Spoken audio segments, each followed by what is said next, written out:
Bonsoir à tous, merci de nous retrouver. Il est 18h30, on est dans le studio en live de Bourse-Banque pour ce deuxième numéro de notre série de webinaires consacrés à la crypto, en partenariat bien sûr avec The Big Whale, la plateforme indépendante d'intelligence de marché sur les actifs numériques. J'ai repris ta définition, celle qui est sur ton site Grégory. Bon alors, lors de notre premier rendez-vous, on avait posé les bases d'histoire du Bitcoin, la naissance de l'écosystème crypto, les grandes idées reçues aussi, les questions de volatilité, de sécurité, de confiance. Et si vous n'avez pas vu ce webinaire, on le mettra bien sûr en lien avec le replay de cette vidéo. Il était super intéressant et on apprenait déjà des tas de choses. Mais ce soir, l'objectif, c'est d'aller un peu plus loin, on s'était demandé dans ce premier numéro s'il était encore temps d'investir dans les cryptos. Ce soir, on va regarder ensemble, approche concrète, comment intégrer les cryptoactifs dans ses investissements. Et on retrouve pour ce deuxième numéro Grégory Raymond, cofondateur et directeur de la recherche de The Big Whale. Bonsoir Grégory. Salut Laurent. Bon, t'es prêt ? Ouais, je suis prêt. On avait rentrer dans des cas concrets, ça va être intéressant. Exactement, et tu as vu plein de questions super intéressantes posées au moment de l'inscription. Bravo d'ailleurs à vous qui nous avez envoyé toutes ces questions qu'on va traiter ce soir. À la fois bien sûr celles qui ont été posées au moment de l'inscription et celles qui tomberont en direct. On est en direct sur Boursorama, on est également en direct sur YouTube. J'ai à côté de moi le smartphone avec le chat YouTube, donc n'hésitez pas aussi à poser vos questions sur YouTube et on y répondra. On va tout de suite peut-être commencer ce webinaire par une question, un point d'actualité finalement, un point de marché, question de contexte dans ce qui se passe aujourd'hui, parce que, il faut le dire, depuis le début de l'année, et c'est aussi ce qui avait motivé d'ailleurs la question de beaucoup de gens à l'époque, est-ce qu'il est trop tard, est-ce qu'il pour investir, c'est que ça va un peu moins bien pour le cours du Bitcoin. On avait même des questions qu'on a reçues parfois, genre est-ce que le Bitcoin va descendre jusqu'à 0 carrément, on a eu ce type de questions. Moi, c'est pas celle que je veux te poser, j'aimerais plutôt savoir aujourd'hui, on a le sentiment que si on a une approche un petit peu globalisante, il y avait un attrait dans les cryptos, dans le Bitcoin, sur l'innovation, sur la tech, sur ce côté vraiment nouveau. Et on a peut-être le sentiment aujourd'hui, Grégory, que l'IA capte cet intérêt dans la tech, qu'il y a l'IA et rien d'autre, et que ça vient siphonner aussi l'intérêt pour le Bitcoin, y compris au niveau des flux. Est-ce que c'est un peu vrai, un peu réducteur, notamment au niveau des flux d'investissement? Moi, je suis totalement d'accord avec cette thèse. Bon, par contre, les gens vont pas continuer à investir dans l'IA ad vitam aeternam. On voit bien aussi qu'il y a eu pas mal de replis dans l'IA récemment. L'introduction en bourse de SpaceX a été un succès au tout début. Ça allait un peu moins maintenant. OpenAI a décalé son IPO de la rentrée à l'année prochaine, normalement. Donc, on sent bien que ça ralentit sur l'IA. Ouais. Donc, les capitaux qui sont en train de progressivement sortir de l'IA, ils vont aller où ? Peut-être qu'ils vont revenir dans les cryptos, c'est une possibilité, mais en tout cas, il n'y a rien qui est sûr. Mais ça montre que tout ça, c'est une histoire de tendance. Ça va, ça vient. Ouais, histoire de tendance. Alors, tu t'imagines que ça a forcément amené des questions. Jérôme, c'est une question un peu boule de cristal, mais je te la pose quand même. Les cryptos vont-elles encore descendre ? Rallye Bitcoin vers une baisse en dessous des 40 000 $. Alors, est-ce que tu peux quand même... Je vais essayer d'avoir une réponse intelligente là-dessus. C'est ce que je veux dire. T'essayais à nous donner une tendance sur ce qui se passe sur la crypto. Est-ce que comme sur un actif un peu plus traditionnel, on peut faire de l'analyse technique ? Je sais qu'il y a des gens, des investisseurs qui adorent ça. Hein. Le Bitcoin est un actif hyper intéressant pour l'analyse technique parce que ça respecte quand même souvent les grandes tendances qu'on peut tracer. Donc c'est pour ça que déjà il y en a beaucoup qui commencent à faire de l'analyse technique à partir de Bitcoin. Okay. Bon, après, moi je suis pas du tout spécialiste de ça. Pas très bon non plus, là, mais en tout cas c'est très intéressant à regarder. Ouais. Qu'est-ce qu'on peut dire ? Déjà, c'est peut-être un meilleur moment pour acheter aujourd'hui plutôt qu'en octobre. En octobre, donc c'était le record historique, 126 000 $. Là, on est autour de 60 000 $ ce soir. Donc, on s'est pris un bon moins 50%. Donc, moi, je considère que c'est plutôt maintenant qu'il faut commencer à investir en fait, parce que voilà, il ne faut pas investir quand tout est au plus haut. Là, on s'est pris moins 50%. Par rapport aux autres grandes baisses sur les cycles précédents, regardez, Bitcoin, c'est quand il était passé de 67 000 $, record de 2021, je crois. Ouais. Et au bout d'un an, c'était descendu à autour de 15 000, 16 000 $. On était donc sur une baisse me semble, de 73%. Le cycle d'avant, le max drawdown, c'était autour de 80. On explique drawdown pour les gens qui ont déjà... En fait, c'est le pourcentage de baisse entre le top et le point bas. Ouais. Donc on remarque qu'à chaque cycle, ce drawdown, il a tendance à se réduire. Donc on est passé autour de 80%, enfin de moins 80%. Après, c'était moins 73%. On peut se dire que là, on peut faire du moins 60%. Ouais. Et moins 60% par rapport au top, ben, ça nous amène à autour de 50 000 $. Donc pour moi, c'est une zone hyper intéressante pour commencer à capitaliser dessus. Et c'est intéressant parce que tu nous rappelles par la même occasion que l'histoire du Bitcoin, elle ne s'écrit pas juste avec ce mouvement de baisse, elle est coutumière de ces accès de hausse, de baisse et de volatilité. D'ailleurs, ça nous amène une question du cycle du Bitcoin. Est-ce qu'il y a un cycle ? Il y a pas mal de questions qui ont été posées sur le sujet. Antoine, dans quelle phase du cycle sommes-nous ? Dominique, les cycles du Bitcoin vont-ils se poursuivre ? Alors justement, c'est 3 questions en une. Déjà, est-ce que oui, il y a une cyclicité du Bitcoin ? Et si oui, qu'est-ce qui la détermine ? Et quand je t'écoute, pour le coup, je me dis qu'on est plutôt dans une phase du cycle intéressante. Oui, alors les cycles du Bitcoin, en fait, c'est lié au halving. Donc c'est ce moment qui arrive tous les 4 ans où la création monétaire de Bitcoin est divisée par 2. Vous savez, toutes les 10 minutes, il y a des nouveaux Bitcoins qui sont émis donc sur la blockchain, qui sont délivrés, qui sont envoyés aux mineurs, ceux qui protègent le réseau. Et cette création monétaire, elle est divisée par 2 tous les 4 ans. Et donc Bitcoin, c'est des cycles de 4 ans. Et sur les 4 ans, il y a 3 ans de hausse, plus ou moins continue, bon, bien sûr avec des respirations de temps en temps, mais globalement des tendances haussières. Et ensuite, il y a une phase d'1 an, où là, c'est le bear market, où c'est la baisse continue avant pendant le un an. fameux halving, c'est ça ? Oui, voilà, c'est ça. Il y a halving, 3 ans de hausse, et une année de baisse. En gros, c'est ça. Il est quand le prochain halving, alors ? C'est en mai de l'année prochaine, il me semble. Et là, ce qu'on peut dire, c'est que ça dégringole depuis le mois d'octobre. Donc, en théorie, si ça respecte encore une fois tous les cycles, le point bas de Bitcoin devrait être atteint. Alors bon, la fourchette est large, entre août et octobre. Donc c'est pour ça que c'est un peu cohérent avec les objectifs de prix qu'on peut se donner. Mais bon, attention, le secteur est beaucoup plus institutionnalisé aujourd'hui. Donc les institutionnels vont peut-être imprimer d'autres tendances. Il va peut-être falloir un peu, se montrer curieux par rapport à ces histoires de cycles, parce que tout ce qui s'est passé jusqu'à présent, ça ne peut pas se reproduire non plus tout le temps de la même chose. Les marchés sont faits aussi par leur incertitude. Bien sûr. Donc il faut faire très attention. Mais bon, jusqu'à présent, ça s'est passé comme ça. Bon, on a déjà plein de questions qui tombent sur la tablette, notamment de discoureurs. Ne vous inquiétez pas, on va y répondre, mais ça vient peut-être un petit peu plus tard. J'ai juste un peu réfléchi, le prochain halving, c'est pour 2028. À 2028. 2028, oui. Donc on est quand même dans cette phase où ça peut frotter un petit peu plus pour le Bitcoin. C'est ça. Mais bon, en tout cas, moi, je faisais partie des gens qui pensaient que vu que les institutionnels étaient là, le point haut de octobre dernier, ça serait pas celui-là. Parce que c'est fou, parce que le point haut qu'on a connu en octobre dernier, à quelques jours près, c'est ce qu'on pouvait prévoir par rapport au cycle précédent. C'est dingue, quand même. Donc, il y avait une certaine... et ça s'est quand même produit. Moi, je me suis trompé, donc il faut avoir l'honnêteté de le reconnaître. Donc maintenant, la cyclicité du Bitcoin tient le manche. En fait. Et c'est intéressant parce que, et on va passer après sur la partie investissement proprement dite, mais on a le sentiment que justement depuis cette chute, la thèse d'investissement est devenue beaucoup moins séduisante pour les investisseurs particuliers, alors qu'au final, encore une fois, elle n'est pas spécialement nouvelle, elle fait partie de la vie intrinsèque de la crypto, quoi. Ouais, c'est ça. Bon, après, il faut dissocier Bitcoin du reste. Oui. Mais c'est vrai que quand on vous dit Bitcoin, c'est pour se protéger de l'inflation, ce qui est faux, on pourra en revenir après. C'est plutôt la dégradation de la valeur de la monnaie, c'est plutôt ça. Mais quand on vous dit ça, et qu'après Bitcoin se prend moins 50%, les gens ils disent... Bon, on m'a raconté des carabistouilles. Exactement. Sauf qu'en fait, il faut dézoomer. À chaque fois, c'est ça, c'est sur le temps long. Et effectivement, sur le temps long, prenez 5, 6, 7 ans, Bitcoin, effectivement... a permis de se protéger contre l'érosion de la valeur des monnaies. Mais c'est sûr que si vous prenez juste une période de quelques mois, alors là, c'est pas du tout valable.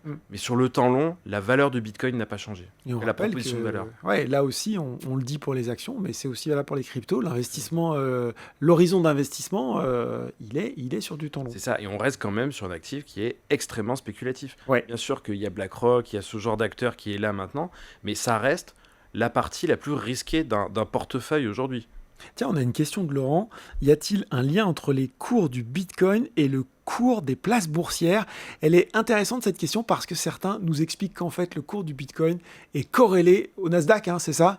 Mais... Ça marche pas très bien là sur le court terme. Non, ça marche pas. En fait, ça dépend des périodes. Ouais. Ça dépend des périodes. Des fois, c'est très corrélé au Nasdaq. Par exemple, pendant le Covid, ça suivait la tendance du Nasdaq, mais ça allait même beaucoup plus fort. Donc en fait, la corrélation n'était pas aussi simple que ça. Mais là aujourd'hui, c'est décorrélé. Des fois, c'est corrélé avec l'or. En fait, tout ce qu'on voit, c'est encore une fois, sur le temps long, c'est qu'il n'y a rien qui ressemble à Bitcoin. Et c'est normal parce que c'est une proposition qui est quand même assez inédite. C'est à la fois un protocole, à la fois quelque chose de très technologique, c'est à la fois une matière première, à la fois une monnaie. Et c'est un peu tout ça en même temps. Donc il faut pas se dire que ça ressemble forcément qu'au Nasdaq, même si on l'entend beaucoup. Ouais, intéressant. Voilà, on a posé le contexte. Maintenant, on va faire la jonction, si tu veux bien, avec notre premier webinaire. On s'était arrêté justement à comment investir en crypto. C'était la question de Patricia qui a été posée dans l'inscription. Comment acheter des crypto-monnaies et que faut-il comme compte? Alors là, tu l'as dit, explication très concrète. Quelles sont les différentes façons d'acheter et de vendre de la crypto? Alors, il y a deux moyens, très simples. Enfin, un plus compliqué qui permet vraiment de la détention directe de crypto-monnaies et un moyen un peu plus simple. On le verra après. La première proposition, donc, c'est vous ouvrez un compte sur une plateforme qui est enregistrée MiCA, donc auprès de l'autorité des marchés financiers. On fait une petite parenthèse sur MiCA pour expliquer pour les gens MiCA, c'est un règlement européen en fait, qui réglemente toute la profession de prestataires de services sur actifs numériques. En gros, les bourses. Donc, il y en a qui sont enregistrés en France, enfin agréés en France, d'autres dans les autres pays européens, mais en gros, tant que vous êtes agréé dans l'Europe, vous pouvez servir tous les clients européens. C'est devenu, maintenant, cet agrément est obligatoire depuis hier. L'émission tombe bien. Il y a, il me semble, alors j'ai plus les chiffres en tête, mais il y a peut-être 80-90 plateformes qui sont agréées en Europe. Donc vous avez le choix, mais en France, il y en a plein qui sont très bien. Mais donc en fait, ces plateformes-là, ce sont en gros des brokers.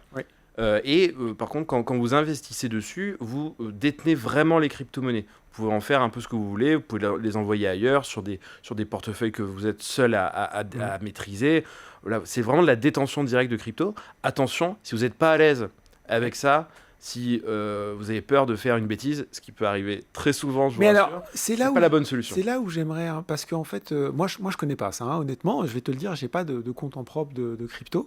Et je me dis, est-ce que c'est du même niveau que avoir un compte titre en ligne et acheter et vendre des actions, ou est-ce qu'il y a un niveau de complexité supplémentaire? Alors, sur la partie acheter-vendre, pas de problème, c'est très bien fait. Par contre, c'est dès que vous commencez à faire des transferts avec l'extérieur. D'accord. Donc, parce que vos crypto-monnaies, vous avez peut-être envie de les utiliser dans un service pour avoir du rendement qui ne vous est pas proposé sur votre plateforme. Donc, vous devez envoyer vos cryptos ailleurs. D'accord. C'est un peu comme si vous deviez faire un virement bancaire. Sauf que là, si vous faites une erreur, c'est perdu. C'est... Voilà. D'accord. Donc tandis qu'avec le virement, il y a toujours un petit délai, on peut s'arranger avec sa banque. Enfin voilà, c'est aussi pour ça que les banques existent. Là, c'est totalement décentralisé. Donc si vous faites une erreur, si par exemple vous trompez sur un chiffre sur l'adresse sur laquelle vous allez envoyer vos cryptos, vous perdez tout. Voilà, il faut être à l'aise avec ce genre de truc, parce qu'on parle aussi d'outils de cryptographie.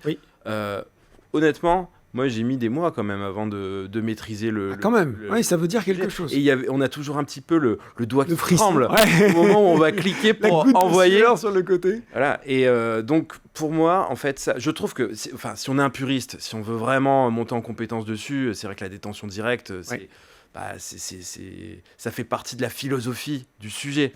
Mais si on se comporte comme un simple investisseur qui veut juste s'exposer à la tendance des cryptos, pour moi, je pense que c'est les ETP qui sont les meilleurs produits. Avant de passer aux ETP, tu as une idée vraiment à grosse maille, si je puis dire, des frais que tu as sur ces exchanges quand tu trades de la crypto? Alors, c'est très variable. En fait, parce qu'il y a deux types d'acteurs. Il y a vraiment les exchanges qui ont vraiment une place de marché, une vraie bourse, et les brokers.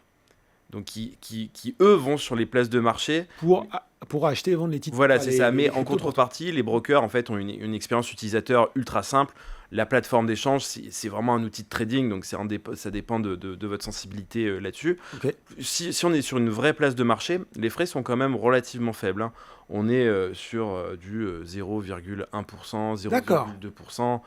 Sur chaque opération, donc oui, c'est pas cher, mais après il faut être habitué à ce genre d'outil. Sur un broker, on va plutôt être à la fourchette large, mais entre 1 et 3%. Ah, c'est tout de suite oui, plus cher. Là. Mais bon, oui. c'est la contrepartie d'une interface utilisateur vraiment très simple où tout le monde va être capable d'acheter et vendre facilement, parce que quand vous êtes sur une vraie bourse, il faut déposer un ordre en fait, et c'est vraiment pas à la portée de tout le monde.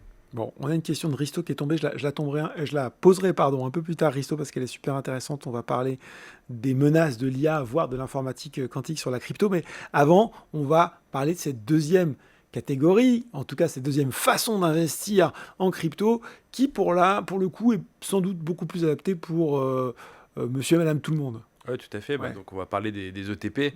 En fait, là, c'est un fonds coté en bourse qui détient pour vous, en fait, les bitcoins, les Ethers. Et en fait, c'est aussi simple que acheter une action. Et là, les gens qui nous regardent, ils disent mais non, il s'est trompé, il a dit ETP, c'est ETF qui voulait dire. Bah non.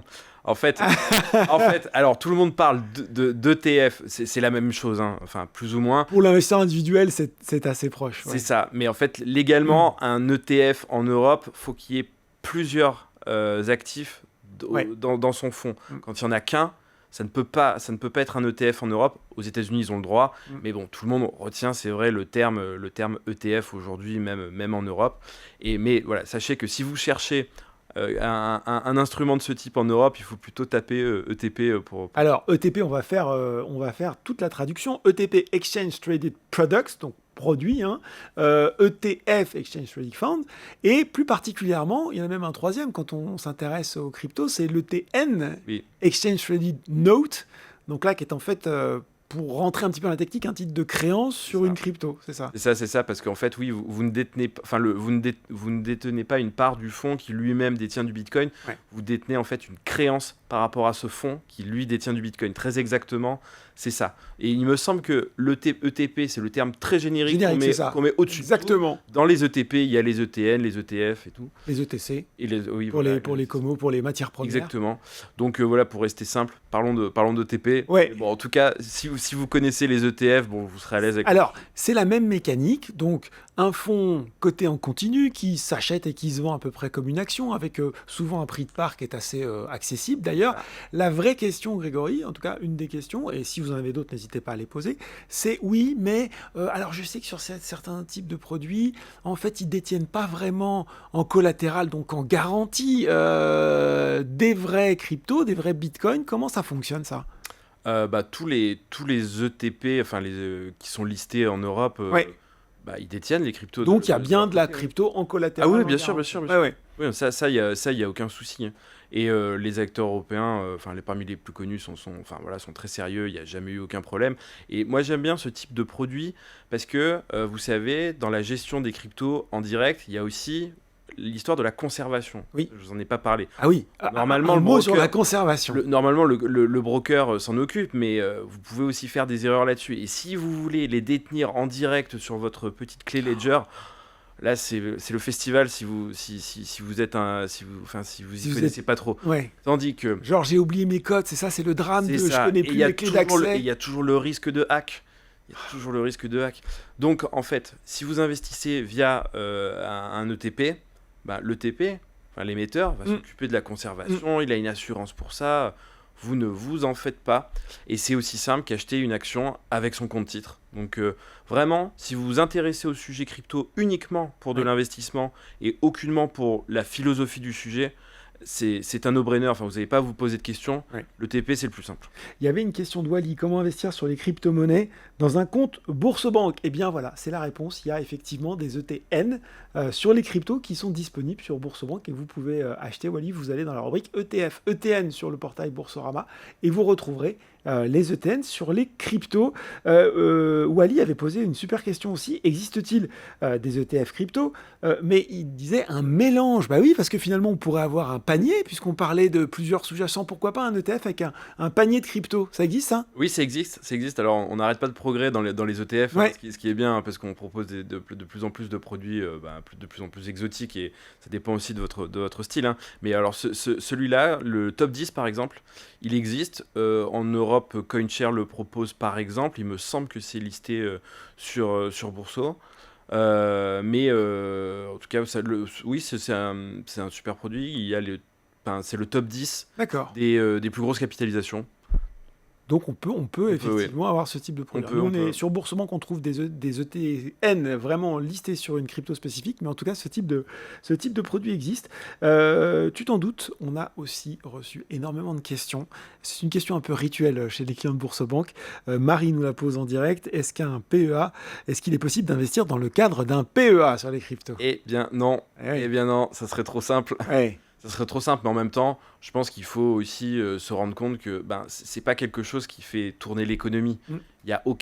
L'État n'a aucun intérêt. On rappelle peut-être le PEA, c'est le plan d'épargne en action fait pour investir dans les valeurs de l'espace économique européen. Donc en gros, c'est les valeurs de la zone euro plus quelques pays supplémentaires.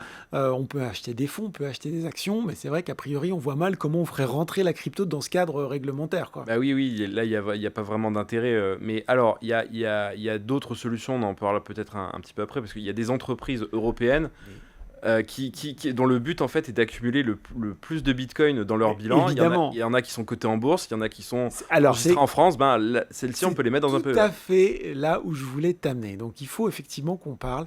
Ça a été une tendance, on peut le dire, incroyable, un peu de l'année dernière, ce qu'on appelle les Bitcoin Treasury Company. Ça a bien sûr commencé aux États-Unis avec quoi? C'est MicroStrategy. C'est MicroStrategy. Donc, je me souviens très bien. Attends, c'était en août 2020. Voilà, donc Cette entreprise cotée, un peu ringarde. qui faisait du logiciel. Ouais, du logiciel, mais Oui. ça restait coté sur le Nasdaq, mais c'était quand même une petite boîte, hein, et qui perdait un peu de sa superbe. Et Michael Saylor, donc son patron et fondateur, est tombé en fait dans le rabbit hole de Bitcoin depuis, ne jure que par ça. Mais voilà, c'est là où il a acheté pour la première fois du Bitcoin. Donc c'était déjà des centaines de millions de dollars à l'époque, mais c'était très nouveau parce que c'était la première fois qu'une entreprise cotée en achetait, et où il disait maintenant le but de mon entreprise, c'est de trouver des systèmes pour lever des fonds en dollars pour acheter du Bitcoin le plus possible, parce qu'il a la conviction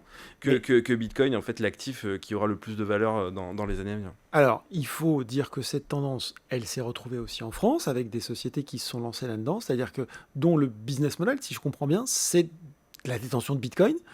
Et là, moi, je me dis, parce que les cours de MicroStrategy ont eu une spéculation incroyable, et je me dis, quand je suis investisseur individuel, sachant qu'on a évoqué les deux premières catégories de produits, la détention en direct et les ETP, quel est l'intérêt d'aller, hormis peut-être effectivement cette espèce de bypass, si je puis dire, pour finalement intégrer indirectement de la crypto dans mon PA, pourquoi j'irais sur ce type de société? Ça présente un intérêt pour toi? Oui, mais alors par contre là, c'est plutôt une histoire de conviction. D'accord. Parce que en fait, ce genre d'entreprise, je pense que c'est la partie la plus risquée qu'on peut avoir. On va tout de suite mettre les points sur les i. autour de Bitcoin. N'achetez pas des actions de ces entreprises si vous cherchez juste un proxy au Bitcoin et afin de le mettre dans un PEA. Non, c'est beaucoup plus risqué, parce que ces entreprises s'endettent à des niveaux quand même très importants pour acheter du Bitcoin. Le Bitcoin, même si on pense que sur le temps long, c'est un actif qui va prendre de plus en plus de valeur, il peut se passer des choses inattendues, et ces entreprises-là seront liquidées. Par exemple, si on parlait des cycles tout à l'heure, tu vois, 3 ans de hausse, 1 an de baisse. Si par exemple ça s'inversait pendant le temps d'un cycle, ces entreprises-là auraient du mal à survivre. C'est ça. Et est-ce qu'on a le droit de dire que le PDG de MicroStrategy, je crois, il avait dit qu'il vendrait jamais de Bitcoin, et là il en a vendu 32, il en a vendu 32. Alors c'est très intéressant, parce que effectivement, pendant longtemps, il a dit: moi, mon but, c'est d'accumuler le maximum de Bitcoin à n'importe quel prix. En gros, c'était tous les mois, toutes les semaines, enfin bref, il y avait des achats. Et même quand on considérait que le prix était très haut et que c'était pas un bon moment pour acheter, il achetait quand même. Et forcément, ça pèse sur une entreprise. Et surtout, une entreprise, ça doit être normalement géré avec quand même un certain savoir-faire financier. En tout cas, je pense que ses actionnaires lui demandent. Donc, il a changé de stratégie. Et donc, il y a eu cette vente de 32 bitcoins. Ouais. Où en fait, il a préparé les esprits au fait que, oui, MicroStrategy va se mettre à vendre du bitcoin quand c'est opportun. Donc là, la stratégie, c'est quand même acheter quand c'est bas et vendre quand c'est haut. Maintenant, c'est un peu l'inverse, là, non ? Oui, mais théoriquement, en fait, maintenant, il va y avoir une vraie stratégie en fonction du cours. De gestion, quoi, finalement. Exactement. Ouais. Moi, je pense que finalement, c'est une bonne nouvelle parce qu'on n'a pas quelqu'un qui achète à l'aveugle, peu importe le prix. Il va y avoir une vraie stratégie de gestion. Aussi, il faut savoir que stratégie, c'est plein d'instruments financiers différents. D'accord. Ils ont commencé en émettant des obligations pour acheter du bitcoin. Oui, exact. Après, ils ont émis des actions ordinaires. Oui. Mais suivant le moment, en fait, par rapport au prix de l'action et tout, c'est pas forcément top d'émettre ce genre de produit. Maintenant, ils émettent des actions préférentielles perpétuelles. D'accord. Ah, c'est un tout nouveau truc. Vas-y, explique-moi ça. Alors, en gros, ça porte le nom d'action, mais ça fonctionne un peu plutôt comme une obligation. D'accord. Par exemple, j'investis $100 dedans. Je vais avoir un dividende de 12% à vie dedans. Séduisant. C'est séduisant. Ouais. Et donc, en fait, ils partent du principe que le dividende pourra être remboursé parce que Bitcoin, en moyenne... va générer du rendement, quoi. Voilà, exactement. Ouais. Bitcoin, c'est ce qu'on appelle le crédit... Enfin, c'est ce qu'eux appellent le crédit digital. Okay. Quand on prend que sur les 5-6 dernières années, en gros, le rendement moyen du Bitcoin, c'est à peu près 60%. En fait, ils considèrent qu'ils peuvent payer un dividende de 12, moyennant les risques, la volatilité inclus, quoi. C'est ça. Bon, après, voilà, en ce moment, on voit bien qu'il y a quand même une décote, parce que les $100 de cette action préférentielle sur le marché secondaire, c'est plutôt 83 maintenant. Donc, il y a pas mal d'attaques spéculatives derrière ce genre de choses. Mais on va voir si dans quelques années, enfin, par exemple dans 2 ans, si ces produits-là se sont imposés, ça pourrait vraiment faire florès. En France, en Europe, Capital B, qui est un peu l'équivalent de stratégie, projette de le faire. Est-ce que, pardon de mettre les pieds dans le plat, est-ce que toutes les compagnies, les entreprises qui se lancent là-dedans sont sérieuses ? Parce qu'on a l'impression que beaucoup ont décidé un peu d'attraper la balle au bond. Alors non, en fait c'est que l'avenir qui nous le montrera. C'est juste peut-être pour un appel de prudence, si on est tenté de se lancer dans cette aventure-là. Parce qu'il y en a beaucoup, il y en a vraiment beaucoup. Oui. Et souvent, on a remarqué que beaucoup d'entreprises qui étaient un peu à la dérive, qui ne savaient plus trop quoi faire. Oui. Ah tiens, finalement. Qui leur restait un peu d'argent. Ils se sont dit, tiens, si on lançait une stratégie d'accumulation de Bitcoin, il y en a qui le font avec d'autres crypto-monnaies, notamment Ethereum, et voilà, Solana, il y en a un peu pour tout, mais... Il faut quand même regarder, si vous êtes intéressé, d'où vient l'entreprise, qui est à la tête. Parce que c'est bien, on peut faire ça de façon opportuniste, et là, il faut surtout pas y aller. Sur ces entreprises-là, peut y avoir des gens qui ont des vraies convictions, et ça se respecte, des gens qui ont de la conviction sur le Bitcoin. Par contre, il va falloir exécuter une stratégie financière, mais où il faut vraiment être très très fort. C'est ce que tu dis sur MicroStrategy. Visiblement, il y a quand même une vraie réflexion autour de l'acte d'achat de Bitcoin, finalement. Exactement. Et ça a tendance à me rassurer, même si ça ne garantit pas le succès. Ça ne garantit rien. Ouais. Mais ça se voit que c'est bien géré, que c'est des gens qui sont quand même très sérieux derrière. Encore une fois, ça reste un pari extrêmement risqué et spéculatif. Mais voilà, tandis que... une entreprise, par exemple, je ne vais pas la nommer, mais qui en France était spécialisée dans les petites annonces immobilières, qui s'est depuis de transformer en une entreprise d'accumulation d'Ethereum, d'Ether. Je suis désolé, moi ça m'inspire pas confiance. Même s'il y a eu un nouveau nom, même s'il y a quelques partenaires. On a rebrandé Voilà, typiquement, il faut faire attention. Après, peut-être qu'ils se révéleront des grands gestionnaires financiers, mais c'est pas quelque chose qu'on apprend sur le tas, parce que là, on joue avec un des actifs les plus risqués au monde. Donc, Bon, mise au point hyper utile. On prend quelques questions. Nicolas nous demandait, DFX44, faut-il investir via un ETF indexé sur le Bitcoin ou directement sur le Bitcoin ? Je pense qu'on a répondu, c'est-à-dire que si vous voulez vraiment être au cœur de l'action, c'est le Bitcoin en direct, mais attention, avec les précautions d'usage, être vraiment familier de la technologie un peu complexe, et puis tu le dis, toujours ce petit frisson, et puis si vous êtes, monsieur, madame, tout le monde, plutôt les ETP.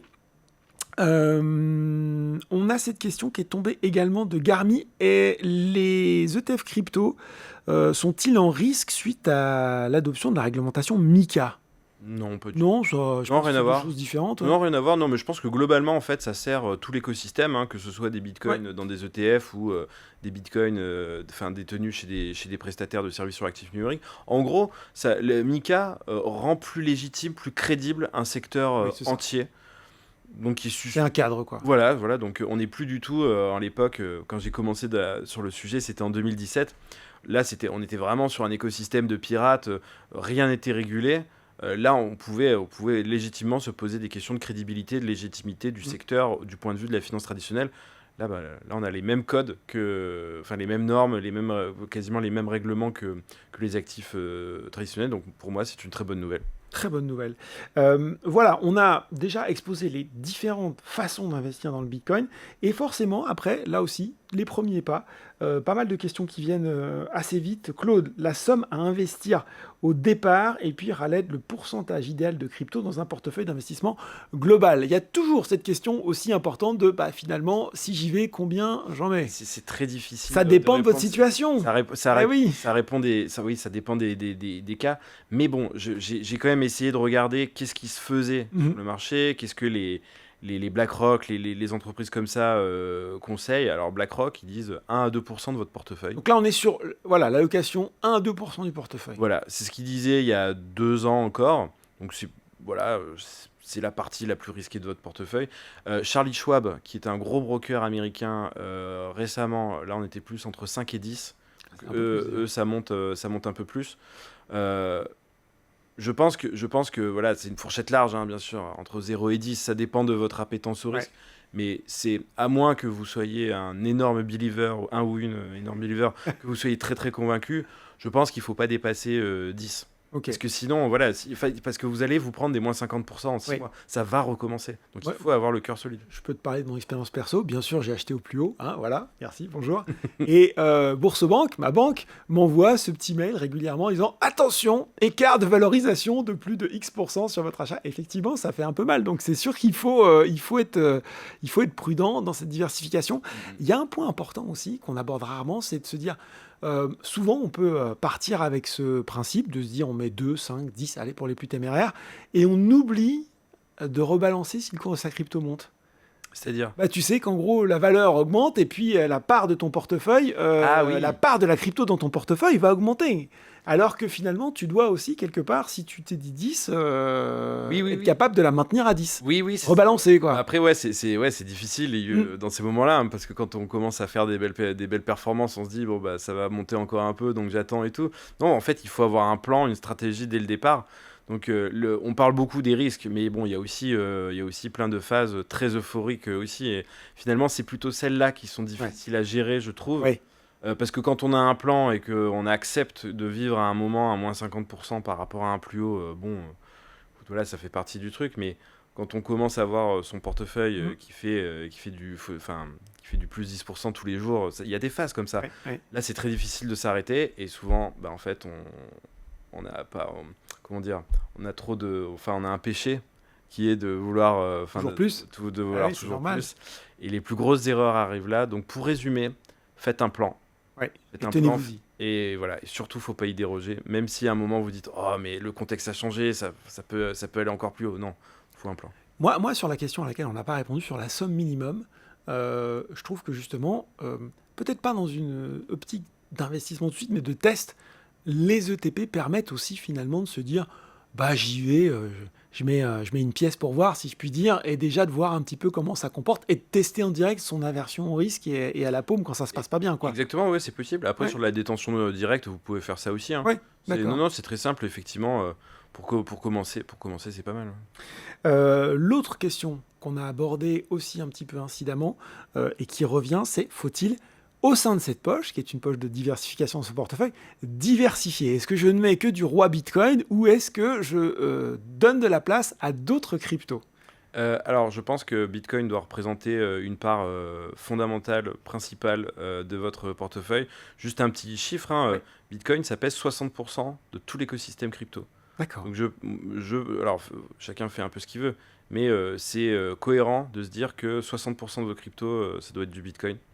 Et aussi, en réalité, il n'y a que Bitcoin dont on a l'assurance que Bitcoin sera encore là dans les années à venir. Mm, mm. Les autres, ça change beaucoup.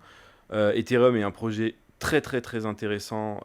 Tous les grands de la finance construisent dessus. Par contre, le prix Ouais. de la crypto, du token, ça s'est un peu cassé la figure. Ouais. On est autour de 1500 Ça, dollars. c'est intéressant parce que tu abordes en fait une réalité un peu complexe de dire il y a une différence entre la devise en elle-même, le crypto-actif, Ouais. et la chaîne, la blockchain qui est derrière. Ouais, tout à Ouais. fait. Et c'est ça qui est un peu difficile à comprendre parce que Ethereum, vraiment, c'est un très beau projet, peut-être Ouais. qui est même plus ambitieux que Ouais. Bitcoin, hein. C'est vraiment l'Internet, l'Internet partagé de demain où toutes les infrastructures financières pourraient, et d'ailleurs ça commence déjà à passer dessus, mais la crypto baisse. Et là, les gens n'arrivent pas à comprendre. C'est complètement Et contre-intuitif. en fait, c'est que le Bitcoin, il y a un nombre Bitcoin limité Mm, mm. sur Terre, tandis que les autres, ça continue en permanence à en émettre. C'est parce qu'on est sur une logique où il va y avoir de plus en plus de monde qui vont utiliser Ethereum, donc il faut qu'il y ait des incitations et tout, ça fonctionne comme ça. Et c'est aussi pour ça que nos monnaies traditionnelles, on imprime toujours en continu, Eh oui. c'est parce qu'il faut suivre le rythme de Ouais, l'économie. ouais. Pour que le token Ether, en fait, il prenne de la valeur, en fait, il faut qu'on en détruise plus que on en crée. Mm. Et donc, il faut qu'il y ait beaucoup d'activité parce que c'est l'activité qu'il y a sur le réseau qui fait qu'on brûle Ouais. en fait des tokens. Mais Bah, sinon, tu crées de la masse monétaire numérique, quoi. En fait. exactement, Ouais, c'est ça. exactement. Mais sauf que, alors, on va pas trop rentrer dans les détails, mais étant donné que Ethereum était très On a un troisième webinaire dans lequel on pourra se lâcher Faudra. côté technique. Non mais j'y tiens un peu pour Ouais. expliquer pourquoi Ethereum fonctionne mal en tout cas en termes de prix, c'est que à un moment le protocole était vraiment trop lent, trop cher, c'était pas très simple à utiliser, donc on a créé des couches secondaires, en gros des sous-réseaux qui se branchent sur le réseau principal, Mm. et en fait c'est eux qui ont capté toute La l'activité. valeur. Ouais. Et en fait, c'est eux qui se sont fait énormément d'argent. Et cet argent, en fait, n'a pas été partagé avec le réseau principal qui pourtant assurait la sécurité de tout ce qui était développé dessus. Donc il y a eu un problème de conception, un problème de feuille de route à ce moment-là. Et c'est pour ça que le token Ether paye tout ça aujourd'hui. Bon, très clair sur cette explication. Cette question de Discord qui était tombée pour un investisseur particulier qui débute, quelle répartition recommanderiez-vous entre Bitcoin, Ethereum et les autres crypto-actifs? Donc, si je retiens bien ce que tu me dis, quand même, quoi, plus de 60% Bitcoin, c'est ça? 60-70? Entre 60 et 100. Entre 60 et 100. Vraiment. Et tu fais un petit peu de place pour les autres. Oui, Il y a d'autres qu'Ethereum qui te semblent intéressantes? très peu. On parle de Solana. Oui, Solana en fait, c'est la même chose qu'Ethereum. C'est vraiment une infrastructure où on peut, où les institutions financières peuvent se brancher. C'est juste plus rapide, moins décentralisé. Bon, c'est un peu la même chose, hein. Donc, Ok. Ripple. Ripple, moi je trouve que c'est un projet qui existe toujours et qui est toujours dans le top 10, mais j'ai un peu du mal à m'expliquer sa croissance. En fait, ça fait partie des projets crypto qui sont très vieux, qui ont gagné beaucoup d'argent parce qu'ils sont là depuis très longtemps, mais qui n'ont pas percé parce que Ripple, le XRP, donc ça c'est le nom du token, le but c'était de créer en fait un réseau blockchain mondial où toutes les banques en fait pourraient basculer dessus. Je te coupe, mais parce qu'il y a une question de Kevin qui posait justement la blockchain XRP est-elle une solution pour le système bancaire? Donc, si tu peux le caser dans ta réponse. En fait, c'était le projet? Ouais, c'était le projet, mais c'était à un moment les stablecoins n'existaient pas. Eh oui. Et en fait, aujourd'hui, les banques, quand elles utilisent la blockchain pour faire des virements transfrontaliers à l'autre bout du monde de façon très rapide et peu coûteuse, aujourd'hui, elles utilisent les stablecoins. Donc, en gros, les stablecoins, ce sont des équivalents à l'euro ou au dollar, mais qui fonctionnent sur la blockchain. Et tous les stablecoins, ils sont sur Ethereum, sur Solana, enfin sur plein de trucs. Sauf qu'en fait, Ripple et XRP, ils en avaient fait leur proposition de valeur principale. D'accord. En fait, ça perd beaucoup de son intérêt. Bah oui, ça perd beaucoup de son intérêt. Par contre, c'est une entreprise, c'est un groupe même américain qui a eu tellement d'argent qu'ils ont fait beaucoup d'acquisitions dans le secteur. Okay. Ils investissent dans la conservation, ils investissent un peu partout.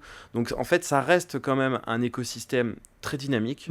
Mais je pense que sur le long terme, c'est pas cette technologie-là qui s'imposera. Bon, alors Bitcoin, un peu Ethereum. un peu Solana, quoi. Voilà. Oui, Vraiment, voilà. Après, trio de tête. on peut partir sur. Enfin, il y a aussi des projets intéressants qui sont hyper liquides, par exemple. On en parle Alors vas-y, un peu. quelques mots sur Alors, Hyperliquid. Hyperliquid, il faut imaginer une bourse décentralisée. Une bourse où il n'y a pas d'entreprise derrière, où en fait tous les gens traitent directement les uns contre les autres. Ok. Il y a c'est très très efficace, ça marche beaucoup, enfin ça marche très bien. Ça existe depuis 3 ans maintenant déjà, et ça a intégré, il me semble, le top 10. D'accord. Et ce qui est très intéressant, c'est que tous les frais qui sont prélevés sur cette bourse, en fait, servent à brûler le token. Ah, donc Et il n'y a pas et à la différence d'Ethereum et tout, il n'y a pas de nouveaux tokens qui sont émis. Donc le phénomène rareté que tu as eu de Bitcoin, tu le retrouves là. Et bien voilà. Ouais. Et là, en plus, il y a un use case, un cas d'utilisation qui fonctionne. Il y a énormément d'utilisateurs qui utilisent ce produit. Il y a eu un partenariat qui a été fait avec S&P pour distribuer un ticker de produits dérivés qui reflètent le SP500. Enfin bref, D'accord. il y a des L'équivalent d'un produit dérivé du SP500 en accès direct, quoi. Voilà, c'est ça. Ouais. Et aussi, c'était très intéressant parce que forcément, c'est une bourse crypto, donc ça trade 24 heures sur 24, 7 jours sur 7. Oui. Et quand il y a eu des gros mouvements sur le pétrole pendant le conflit en Iran, en fait, les traders sont allés sur Hyperliquid. Donc, ça résout un problème en fait dans la finance tradie. Donc, les gens vont dessus. Donc, pour moi, c'est pas juste un phénomène spéculatif lié à un nouveau produit crypto à la mode. Non, ça sert la finance traditionnelle, ça sert à la formation des prix. L'économie qu'il y a derrière avec le token, je trouve que ça fonctionne bien. Bon, et vous avez vu, il est sympa, Grégory. Il fait des termes en anglais et il les traduit tout de suite parce que sinon il sait que je vais le. On va aller un cran plus loin quand même parce que forcément, on a eu quelques questions sur les autres crypto-monnaies, ces espèces d'univers de mer de crypto-actifs dont on se demande quel est le potentiel. Question de Joachim, j'ai beaucoup d'altcoins différents, comment savoir lesquels garder? La question effectivement de la diversification, au-delà de cette question, alors je pense que c'est moins le cas maintenant, je ne suis pas ça de près comme toi, mais c'est vrai qu'à un moment il y avait une nouvelle crypto qui apparaissait tous les jours, et quand tu es investisseur, tu te dis bon, est-ce que je jette tout en bloc, ou est-ce que au moins, et c'était une question d'ailleurs qui nous a été posée par Discoureur, quelles métriques considérez-vous aujourd'hui comme les plus fiables pour évaluer un crypto-actif avant un investissement, et lesquelles sont souvent surévaluées par les particuliers? Donc voilà, finalement, dans tous ces projets qui se lancent, est-ce qu'il faut être vraiment investisseur avancé? Pardon, je te pose plein de questions en une, mais tu vas faire le tri. Est-ce que si je suis un investisseur vraiment, et je suis sur ZTN, je reste là? Et si vraiment j'ai envie de m'y intéresser, est-ce qu'il y a des critères que je vais pouvoir actionner pour savoir ce qui est intéressant de ce qui est vraiment, allez, on le dit, de l'arnaque? Alors, on va revenir un petit peu en arrière parce que pourquoi en fait vous êtes intéressé pour investir dans des altcoins, donc ces cryptos qui ne sont pas Bitcoin en fait, Ouais. Les altcoins c'est ça. Moi je me dis gain rapide spéculatif. Oui voilà c'est ça. Et donc voilà, très dangereux, ça repose uniquement sur une hype du moment. Donc entre investisseurs avisés on va éviter. Okay. Mais il y a quand même beaucoup de projets crypto qui c'est pas juste un token, il y a un service derrière, une application. Donc en fait, il faut aller voir un peu les données de tous ces projets-là et en fait se demander est-ce que la valeur qui est générée sur l'application en question, est-ce que le token est censé en profiter à un moment ou pas?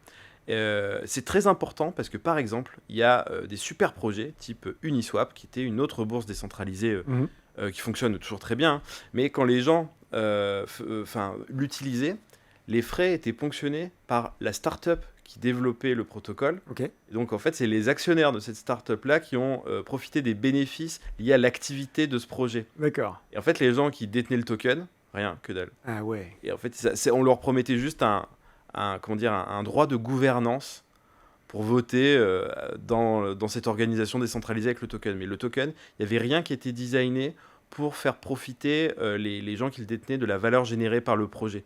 Et ça, pas grand monde n'en a conscience. On part du principe que mais ce projet il est très utilisé, forcément le token c'est un bon investissement. C'est pas où va forcément la valeur. Pas du tout. Donc il faut bien regarder quelle est la mécanique en fait derrière les tokenomics, donc c'est-à-dire la façon dont sont créés ces tokens là, comment ils fonctionnent en fait tout simplement. Et on parlait d'Hyperliquid tout à l'heure.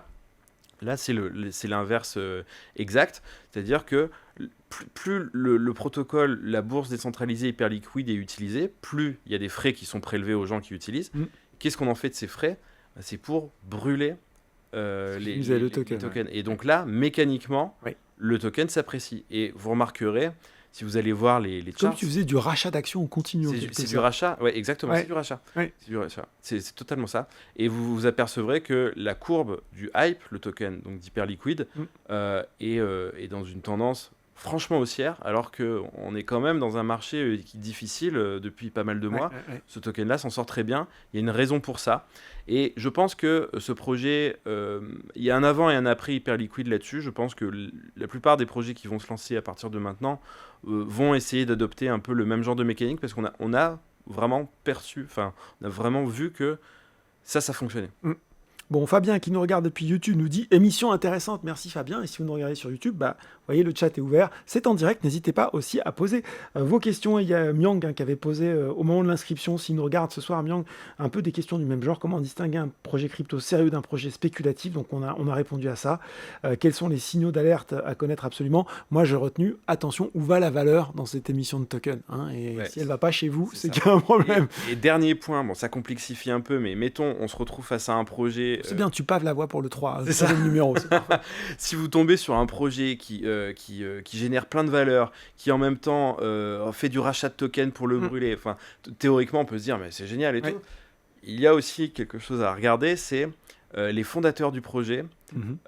Donc eux, ils reçoivent gratuitement des tokens, c'est comme c'est normal, ils ont participé à leur projet, c'est leur rémunération, mais il y a un vesting, et à la fin du vesting, donc quand ils peuvent vraiment vendre... vesting, alors en fait, quand en tant que fondateur d'un projet, c'est comme fondateur d'une entreprise, vous avez vos actions ou vos cryptos, mais elles sont bloquées. C'est un lock-up. Voilà, c'est un lock-up, elles sont bloquées, alors voilà, souvent c'est 1 an, 2 ans, enfin voilà. Mais au bout d'un certain temps, les fondateurs, donc qui ont un énorme montant de crypto, c'est à ce moment-là que eux vont faire de l'argent. Donc vous pouvez avoir un protocole qui fonctionne très bien, rachat de tokens et tout, mais si eux, ils arrivent et ils déversent tout sur le marché, en fait, la rareté mécanique ne pourra peut-être pas supporter. Donc il faut regarder les calendriers de vesting, donc savoir quand est-ce que le marché va devoir absorber ça et en quelle quantité.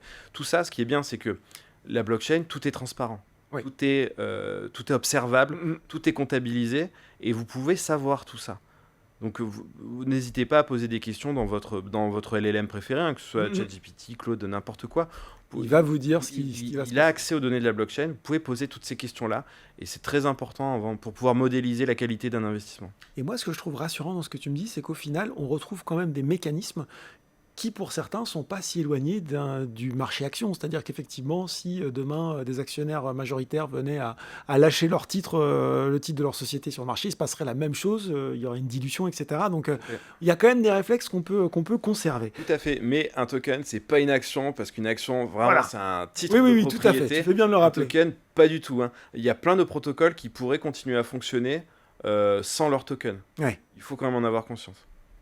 Précision utile. Tu ne vas pas t'en tirer. Tu ne vas pas t'en tirer dans un webinaire Bourse-Banque, banque française, sans un point sur... La fiscalité ? Évidemment, parce qu'il y a eu énormément de questions sur le sujet. Je t'en cite quelques-unes, et puis tu feras le tri, bien sûr, pour me répondre. Florian, comment doit-on déclarer nos crypto-monnaies ? J'ai investi...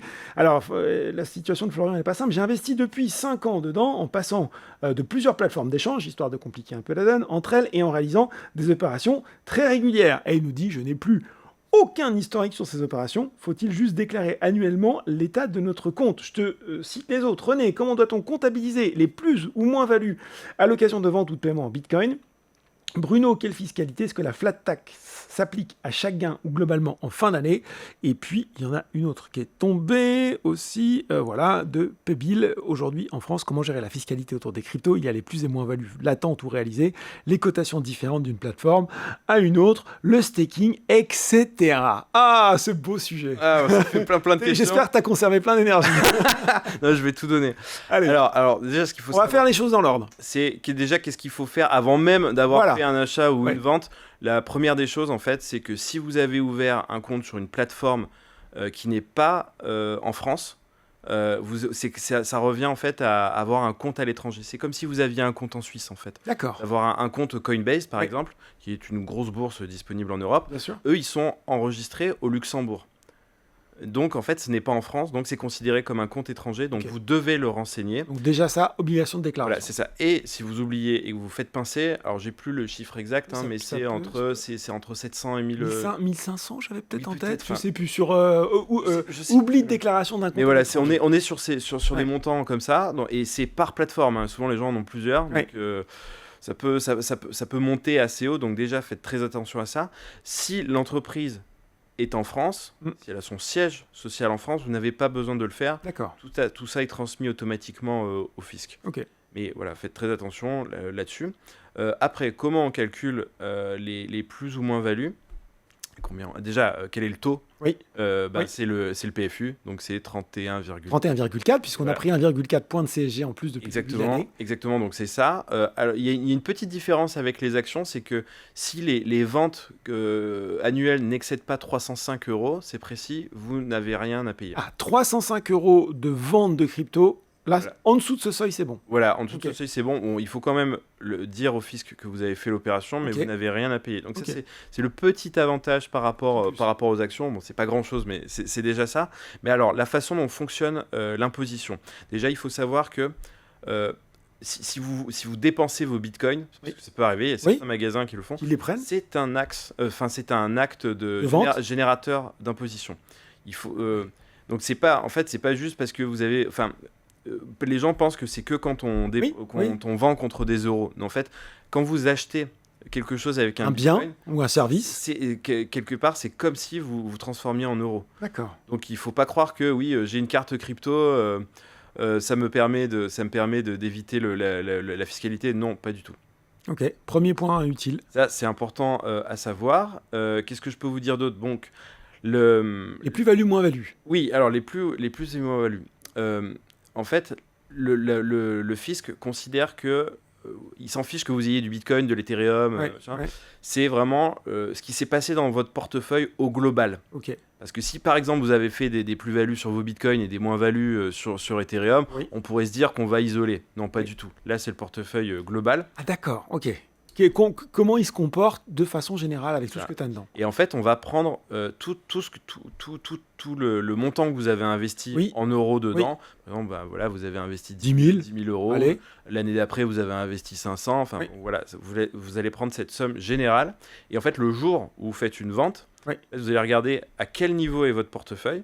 Et en fait, la plus-value va être calculée comme ça. D'accord. Par exemple, si vous avez donc, dans mon exemple, 10 000 et 500 qui se sont transformés en, je sais pas, on va dire 20 000. Allez. En fait, ce jour-là, quand vous faites un calcul de plus-value, c'est sur la différence. Au prorata de ce que tu Exactement. Vends, Exactement. Mais si vous faites plusieurs ventes dans l'année, là, par contre, on va faire la moyenne à la fin de l'année. Donc, d'accord. Avec les plus et moins-values. Vous n'êtes pas obligé de payer à chaque acte. Et à la fin de l'année... Ok, c'était la question qu'on avait. Voilà, c'est ça. Et j'ai envie de dire, peut-être là aussi, un peu avantage ETP, non? Ah bah oui. Vachement plus simple à gérer au sein de ton portefeuille. Oui, effectivement, c'est beaucoup plus simple. Et en plus, il y a un document qui vous est proposé tous les ans par les brokers sur lesquels vous utilisez, comme les actions. Il y a comment s'appelle ce document, Laurent? L'IFU, voilà, l'imprimé fiscal unique. Voilà, c'est ça, donc il vous permet de communiquer très simplement au fisc, ce genre de choses. Les plateformes crypto ne le font pas encore, je pense que ça va pas tarder, parce que c'est vraiment un besoin. Alors par contre, sur la première question qui était posée... Et Florian, il est un peu mal, non? Alors, on dira rien, Florian. Il y a plusieurs choses qui sont compliquées dans ce cas-là. C'est le fait qu'il n'a plus accès à ces informations. Normalement, s'il a toujours son compte ouvert sur ces plateformes-là, il y a un historique des transactions. S'il a fermé son compte depuis pour X raisons, là, le mieux, c'est qu'il contacte cette plateforme. Des fois, elle stocke... Plusieurs plateformes, il nous dit en plus. Hein. Donc là, il faut le faire avec tout le monde. Et quand on a ces cryptos sur une seule plateforme, ça reste quand même plus facile de faire ces calculs. Là, quand vous êtes sur plein... ça commence à devenir un sacré casse-tête. Ouais, voilà. Donc... le marché a quand même beaucoup évolué. Moi, ce que je recommande maintenant, c'est de rester sur la même plateforme un peu tout centraliser. Surtout que maintenant, depuis que les acteurs, tu le disais, se sont un peu stabilisés et autres, c'est sans doute plus simple. On arrive au terme de cette présentation, mais il y a des questions qui sont tombées, bien sûr, et il y en a plein d'intéressantes. Garmin nous dit, en sachant que certaines cryptos génèrent des API, je sais pas, comment seront-ils calculés dans les ETF? API, c'est quoi? C'est des dividendes de crypto? C'est les rendements. Oui, c'est ça. Vraiment, effectivement. J'imagine comme sur un ETF standard, tu les réinvestis, c'est ça? Je pense que c'est ça. Ouais. Je pense que c'est ça. Là, j'ai pas forcément la clé, mais je pense que c'est exactement comme un ETF classique, donc ça devrait pas être différent. A priori, réinvestissement. Au niveau du fisc, que vous achetiez un ETF qui soit, qui contienne des actions ou des cryptos, c'est la même chose. Ouais. Kevin, c'est pas vraiment une question, c'est plutôt une précision. Il nous dit concernant le XRPL, ils ont aussi leur stablecoin et chaque transaction brûle une petite quantité de XRP et sa supply est aussi limitée. Oui, bah forcément, ils essayent de se mettre à la. Ils sont pas complètement insensibles à cet argument. Bien sûr. Ouais. Mais il n'y a pas un effet de réseau. Comme avec Ethereum et les stablecoins qui fonctionnent sur Ethereum. Là, tout le monde les utilise. Quand Visa décide de faire des choses, c'est sur ce genre de produits. En fait, XRP, Ripple, c'est pas inintéressant, mais on reste dans un environnement assez fermé. Ouais. Et Ethereum est quelque chose, est une communauté beaucoup plus ouverte, on peut travailler dessus beaucoup plus simplement. Voilà, c'est un peu ça la principale différence, quoi. Question de Risto qui l'a posée il y a quelques temps et j'avais dit qu'on la poserait, Risto.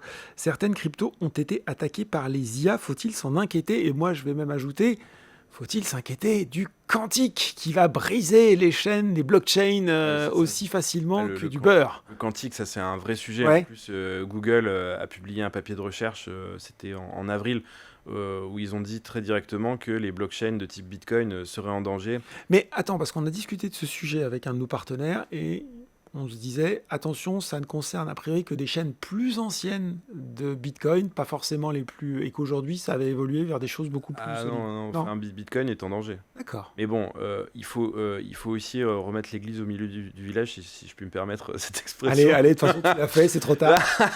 C'est... l'ordinateur quantique, on n'est même pas sûr qu'il arrivera. C'est ça. Google dit il arrivera plus tôt, mais on ne sait toujours pas. Et un ordinateur quantique, ça c'est pas un ordinateur où on va installer Windows et tout. Hein. Ça sert surtout à une chose, c'est de casser de la cryptographie. Ça sert juste à ça. Donc si ce genre d'outil arrive un jour, je pense que c'est plein d'autres choses. Il n'y a pas que Bitcoin qui a du souci à se faire. Exactement. Il y a le système bancaire en général, il y a les boutons nucléaires. Mais c'est sûr que Bitcoin, étant donné que c'est basé sur de la sécurité cryptographique, ça en fait une cible idéale. Après, il y a des solutions. Et des solutions, on pourrait faire évoluer faire une sorte de mise à jour du réseau Bitcoin vers quelque chose qui est résistant au quantique. C'est tout à fait possible, mais il y aura un prix à payer pour ça. C'est-à-dire qu'aujourd'hui, on fait passer à peu près 300 000 transactions sur la blockchain Bitcoin par jour. Si elles sont résistantes au quantique, en fait, elles prendront plus de place. Donc, en fait, on pourra faire moins de transactions. En fait, c'est les sujets c'est les réflexions qu'il faut se poser. Donc, la communauté Bitcoin, qui est la seule en fait à pouvoir faire évoluer le réseau, elle va devoir se poser là-dessus. La plupart des gens en fait considèrent que on joue surtout à se faire peur. Donc pour l'instant, on se dirige vers un statu quo, mais c'est possible. C'est possible. Mais pour qu'il y ait du changement sur Bitcoin, ça prend des années. Les gens débattent. On est sur une démocratie quasi parfaite, donc avec tous les défauts que ça a en termes de lenteur. Et comme tu le disais, c'est-à-dire qu'il ne s'agit pas ici de ricaner sur les perspectives du quantique, mais pour le moment, il faut quand même reconnaître qu'on est à un stade très peu avancé, c'est-à-dire qu'on voit des promesses qui sont a priori intéressantes, mais bon, ça patine encore un petit peu. Tout à fait, mais voilà, il y a déjà des solutions. C'est juste une histoire de volonté et de compromis technologique qu'on veut proposer. C'est juste ça le sujet. Question qui avait été posée au moment de l'inscription par Jean-Luc. On a évoqué le règlement MiCA, son adoption, sa mise en application. Il nous demandait quelles conséquences pour les cryptoactifs détenus sur des plateformes non agréées MiCA, et c'est le cas de certaines qui sont plutôt connues. Oui, alors vos fonds théoriquement ne sont pas en danger. C'est ce que j'allais dire. Est-ce que je me retrouve pas bloqué? Après, ça dépend de la plateforme. Hein. S'ils se disent on est un peu aux abois. on va disparaître de la circulation, hein, et que s'ils sont basés dans un paradis fiscal, machin, il y a toujours un risque. Okay. Mais dans le cas de Binance, hein, pour les citer, qui est la plus grosse plateforme d'échange donc mondiale, donc ils n'ont pas eu l'agrément, mais les fonds ne sont pas en danger. En gros, là, vous pouvez juste plus acheter de nouvelles cryptos, vous pouvez plus prendre de nouvelles positions, mais par contre vous pouvez les laisser dessus en espérant un jour peut-être qu'ils aient l'agrément pour pouvoir continuer votre activité de portefeuille là-dessus, ou tout simplement retirer les cryptos et les mettre chez un concurrent qui a été agréé. Donc c'est un peu la course à l'échalote en ce moment. Ouais, c'est ce que j'allais dire. Récupérera les clients, parce qu'il y en a à peu près 50 millions quand même de clients européens chez Binance. Donc voilà. Bon, mais a priori, pas de panique non plus. Non, vous n'allez pas pouvoir être bloqué. Et quelque chose que j'ai remarqué aussi dans les commentaires, c'est pas parce qu'une entreprise n'a pas eu MiCA qu'elle ne l'aura jamais. D'accord. En fait, il faut juste déposer un meilleur dossier auprès d'un... Tu peux resoumettre un dossier en ayant fait des corrections ou des... Exactement. D'accord. Et pourra y avoir encore de nouvelles entreprises qu'on ne connaît pas encore aujourd'hui qui pourront monter un dossier, avoir une licence un jour. Cette date du 30 juin, 1er juillet, qui... Ouais, c'était la Bitcoin, la crypto-apocalypse. C'est ça, mais en fait, c'était juste un petit stade réglementaire. Et il faut voir MiCA, en fait, comme une sorte de licence bancaire. Il y a des banques qui se lancent, bon, peut-être pas tous les ans, mais quand même régulièrement. C'est possible, donc ça sera pareil pour les plateformes crypto. Bon, mise au point super utile. Question de Jidar. Pas facile, la question de Jidar. Quelle stratégie adopter pour la vente de Bitcoin ? Est-ce qu'il y a une stratégie spécifique pour la vente de... Est-ce que ce serait pas acheter quand c'est bas et vendre quand c'est haut ? Pardon, Jidar. Pardon, c'était trop tentant. Ouais, non, mais en fait, ça dépend, encore une fois, parce que là, on a aussi quand même beaucoup parlé presque de trading. Oui. Pas du trading journalier, mais quand même, c'est de vendre quand c'est haut et d'acheter quand c'est bas. Il y a aussi la stratégie où on se dit... Moi, je crois en Bitcoin sur le très long terme. Oui. Je veux constituer un patrimoine en Bitcoin sur 20 ou 30 ans. Je me pose pas la question de vendre, en fait. J'accumule. Tu fais du versement, comme le versement régulier, enfin de l'achat régulier. Exactement. Et en fait, moi, je trouve que Bitcoin est intéressant dans sa philosophie. Enfin, moi, c'est ce qui m'intéresse le plus. Donc, je suis mauvais trader, moi. Donc, je cherche pas à faire ça. Donc, en fait, je trouve que le plus simple, pour ne pas s'en soucier, c'est d'investir une petite somme. Ce que vous êtes prêt à perdre, ce qui vous êtes sûr que vous en aurez jamais besoin, tous les mois ou toutes les semaines, et vous arrêtez d'y penser. Et dans 20 ou 30 ans, si votre conviction s'est révélée vraie, ça pourrait vous changer votre vie. Ouais. C'était la question de Richard, mais tu as répondu. Est-ce qu'on doit le considérer comme un placement de cours de moyen ou de long terme ? Très long terme. De long terme. Très long terme. Très long terme. Ok. On va terminer, parce que je pense que, sauf si en régie vous voulez encore envoyer 2-3 questions, il n'y a pas de problème, mais peut-être par un rappel, parce qu'on l'a évoqué dans notre premier webinaire, on l'a évoqué incidemment là, mais il joue un rôle de plus en plus important, en tout cas c'est mon sentiment à moi. Kalou voulait savoir c'est quoi exactement les stablecoins.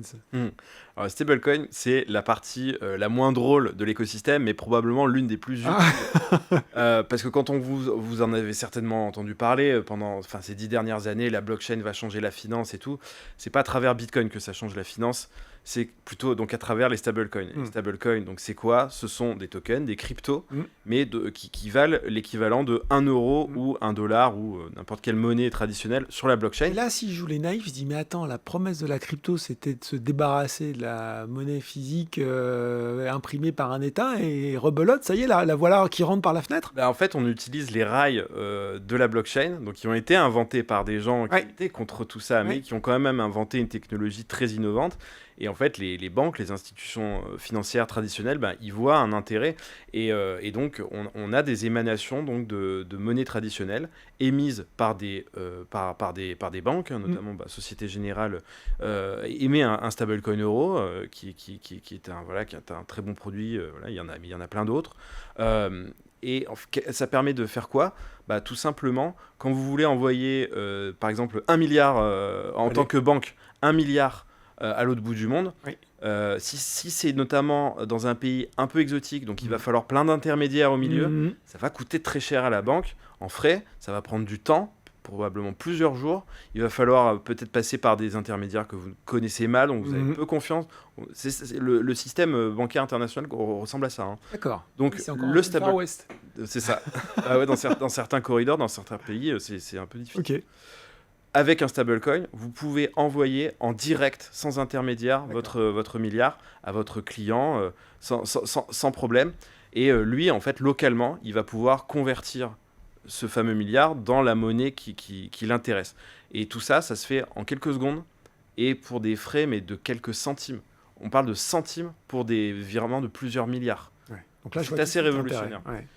Et aussi, globalement, les stablecoins permettent d'acheter tous les produits financiers traditionnels qui ont été digitalisés sur la blockchain. Ouais. Parce qu'on ne peut pas utiliser de l'euro, du dollar normal. Il faut quelque chose nativement sur la blockchain pour que ça soit beaucoup plus fluide. Donc, c'est pour ça qu'on a des euros et des dollars, donc des stablecoins sur la blockchain. Voilà, c'est à ça que ça sert. Et tu sais pourquoi j'ai terminé par cette question? Je suis super content qu'on termine là-dessus, parce que je pense que c'est aussi une petite transition vers notre 3e numéro où j'ai envie qu'on parle, toi et moi, de l'avenir, de tout ce que ça nous réserve, à savoir pour les cryptos aussi, mais pour un terme qu'on n'a pas encore vraiment adapté, la tokenisation, où finalement on pourrait voir se rencontrer la finance de la nouvelle ère et la finance classique, c'est ça? On pourrait le dire comme ça, en guise de teaser pour le prochain numéro. Le mouvement est vraiment enclenché. Là, il n'y a pas une grande banque dans le monde qui n'a pas une stratégie plus ou moins avancée, voire même très avancée sur le sujet de la tokenisation. En gros, tous les produits financiers que vous connaissez seront sur blockchain d'une façon ou d'une autre. Parce que c'est plus fluide, parce que ça coûte moins cher, parce qu'on élimine plein d'intermédiaires, on est plus efficace, on est sur comment dire, on peut servir potentiellement le monde entier parce qu'on va être sur les mêmes rails. On dit que là, jusqu'à présent, chaque pays a un peu son propre système. Ouais. Là, le système va être mondial et sans friction.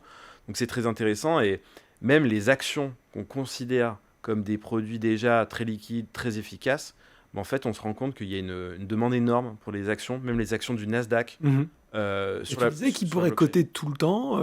Exactement. Partout. C'est l'intérêt principal. Ouais.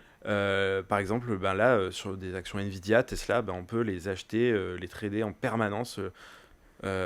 Donc, est-ce que c'est nécessaire ou pas? Je ne sais pas. On verra. Mais le marché en a envie. Et ça va être difficile côté Boursorama de trouver des cours de clôture si ça coûte en permanence. Mais ça cote en permanence, pardon. Bon, voilà, en tout cas, ça, c'est les promesses, le teaser. On voulait finir là-dessus de ce nouvel épisode qui sera disponible, en tout cas, qu'on va cranter pour les prochains mois. Est-ce qu'on a peut-être encore quelques questions, Régie, ou est-ce qu'on a fait le job? On a répondu à la plupart des questions qui ont été posées. On me dit que c'est bon en régie, voilà, parfait. Merci beaucoup Grégory, explication super claire, super didactique. J'espère. Mais ouais, carrément, à la fois sur l'écosystème et sur la façon d'investir de façon très pratique dans les cryptos. On espère qu'on a répondu à la plupart de vos questions. Et puis vous le savez, pour les clients Boursorama, n'hésitez pas à rester après le générique de fin pour remplir un court questionnaire de satisfaction. Et puis si vous nous avez regardé sur YouTube, si vous avez aimé cette émission, lâchez le petit pouce en l'air et n'hésitez pas à vous abonner à la chaîne Boursorama. Merci à tous, très bonne soirée et à bientôt.